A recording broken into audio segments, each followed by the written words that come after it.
There's no hiding from your grace.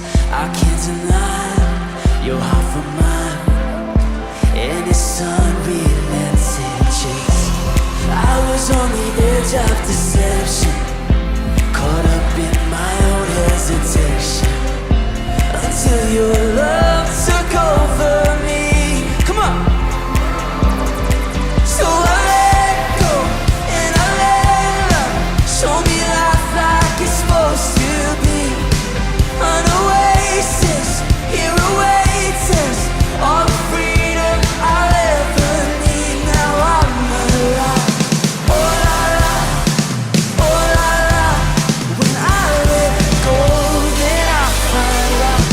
Oh la la, oh la la. When I let go, then I find love.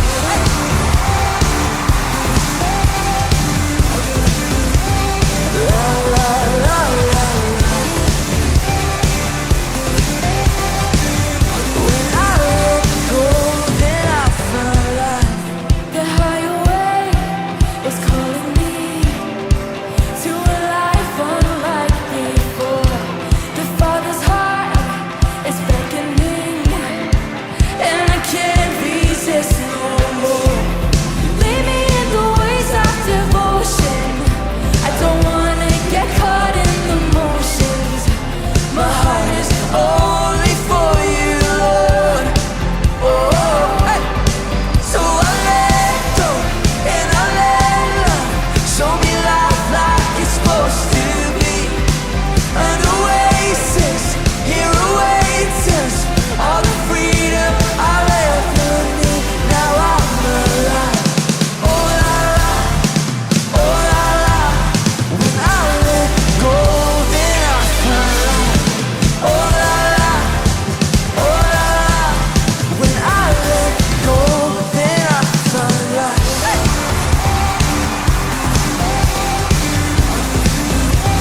La la la la la. When I let go, then I find life. Hands up.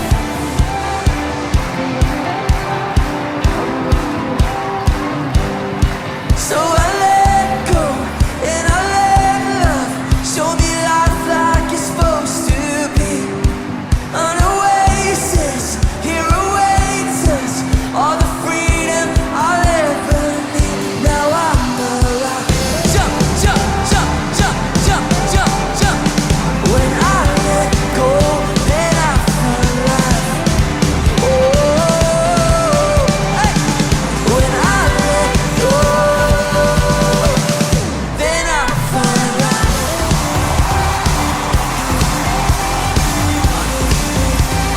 La la la la la.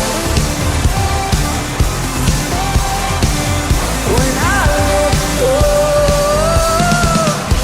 oh la la, oh la la.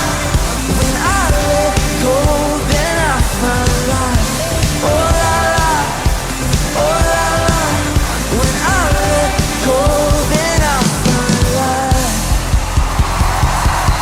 Amen. Well, come on.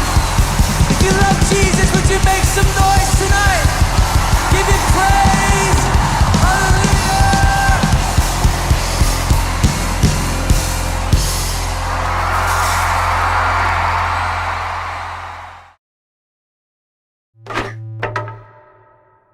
The day of the Lord. It's a phrase in the Bible that religious people use, usually when talking about the end of the world. Yeah, things like Armageddon or the apocalypse. You might be familiar with this image of Jesus returning on a white horse. He's got a sword to bring final judgment. And everyone wants to know, how will it all go down? So a lot of these images come from the last book of the Bible, but to understand them, you have to go back to the first book. When the story begins, we watch God create an amazing world, and then he gives humans power to rule over it on his behalf. But the humans are tempted by this mysterious, unhuman character who offers them a promise. You could define good and evil on your own terms and put yourselves in God's place. Which is what they do. And the resulting stories are about the broken relationships and violence that results. Yeah, this promise creates huge problems. Now everyone has to protect themselves and fight for survival, and they're all using death as this weapon to gain power. It all leads to a story about the building of the city of Babylon. Or in Hebrew, Bavel. Everyone comes together to elevate themselves to the place of God. And God knows how devastating this could be. A whole culture redefining good and evil as if they are God. So God confuses their language and scatters them. Now from here on, Babylon becomes like an icon in the biblical story. It's an image that represents humanity's corporate rebellion against God. And the next time we see it is in the story of ancient Egypt. Yeah, Pharaoh, the king of Egypt, he feels threatened by these immigrant Israelites. He starts killing all of the boys, enslaving the rest. And this is really evil. Yeah, Egypt's like this bigger, badder Babylon. They take care of themselves at the expense of others by redefining evil as good.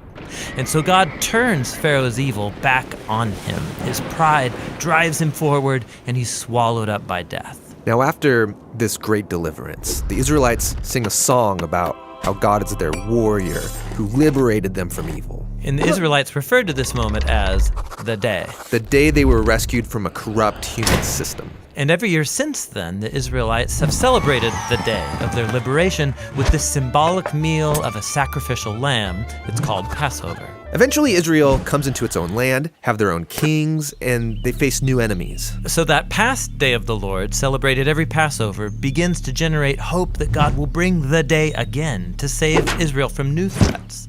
Now, out in the hills was a sheep herder named Amos. He was appointed by God as a prophet to announce shocking news to Israel, that God was bringing another day of the Lord against his enemies, and this time the target is Israel. What? Sadly, Israel's leaders had also redefined good and evil for themselves, resulting in corruption and violence. So God's people have become like Babylon, the oppressed become oppressors. Babylon seems like a trap no one can escape. And so the day of the Lord comes upon Israel. They're conquered, taken captive into exile, and from then on, Israel suffered under the rule of continuous oppressive empires. This is the story Jesus was born into. Yeah, in his day, the oppressive empire over Israel is Rome. So, is Jesus gonna confront Rome, take him out? Well, no. Jesus saw the real enemy as that mysterious, unhuman evil. The evil that's lured Babylon, Egypt, Rome, Israel. All humanity has given in to evil's promise of power. This is what Jesus resisted alone in the wilderness when he was tempted to exploit his power for self-interest. But he didn't. And after that, he started to confront the effects of evil on others. Yeah, he started saying that he was going to Jerusalem for Passover for a final showdown to confront the evil of Israel and Rome by dying. Dying? I mean, that feels like losing. Jesus was going to let evil exhaust all of its power on him, using its only real weapon, death. Jesus knew that God's love and life were even more powerful, that he could overcome evil by becoming the Passover lamb, giving his life in an act of love. And something changed that day. When Jesus defeated evil, he opened up a new way for anyone to escape from Babylon and discover this new kind of power, this new way of being human.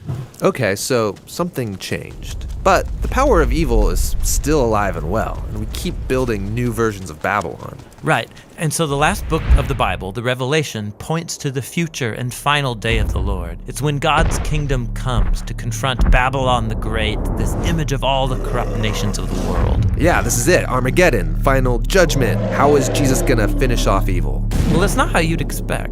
In the Revelation, the victorious Jesus is symbolized by a sacrificial bloody lamb. And then when Jesus does arrive in the end, riding his white horse to confront evil, he's bloody before the battle even starts. Pre-bloodied?